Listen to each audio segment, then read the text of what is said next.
Poser ka pala ah. Eto sa'yo.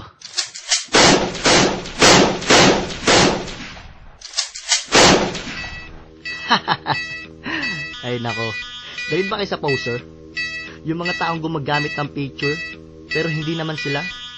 Kaya ngayon napagtripan ko na gumawa ng maikling kanta para sa mga poser na yan. Kaya sit back, relax, and enjoy the sounds. This Bishop. Yeah, poser! Ay naku, hinot naman, marami na ang biktima mula sa kaso na iyan. Bakit di mo ilagay ang sarili mong mukha? Bakit nahihiya ka ba? Kasi mukha ka lang tuka. Mula sa Facebook, sa Friendster, sa Twitter, sa Yahoo, iba-iba makikilala mo na pagkatao. Ay naku, talaga mga pasaway kayo. Di nyo ba alam na nakakasira na kayo ng buhay ng iba na ginagamit yung mukha? Kaya ngayon sakit sa ulo ang tunay na may mukha. Ha, poser?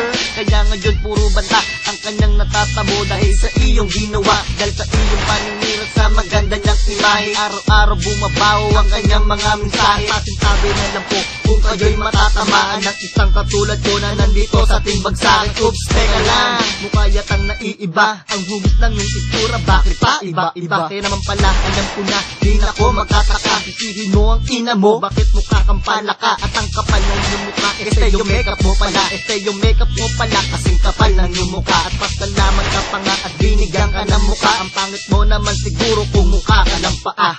Poser, manahimik ka na lang. Kung ako sa'yo sa bahay ko, hihilik na lang. Teka lang, sino ba nag-utos sa iyong gamitin ng mukha ng ibang tao? Huwag kang magsisinungaling. Kung hindi, sige ka, puso mo'y mabibiyak. Kapag ako ang napikon, parating puso mo ay miyak. Ikaw pa nang magalit, ikaw na nakikigamit. Ang kapal ng iyong mukha sa sampayan, sarap isabit. At pilipitin sa pintuan hanggang di mo na makaya. Para huminto ka na isang poser na manggagaya. Mandaraya, magdanako, mandurugas ng ungas. Sana pagakit hagdanan, sana di ka madulas. Kalat ang iyong buto para ikaw ay tumino at huminto sa panluloko. Maglaro ka ng piko at huwag ka nang liliko, baka ikaw ay maligaw. Ilagay ang picture mo kahit mukha kang kalabaw. Natungaw, nauhaw ka sa kanilang kagandahan. Magmamayabang ka pa pero hindi mo naman larawan na iyong ginagamit, na iyong inupit. Okay ka na sana pero meron ka lang saglit. Hoy, poser.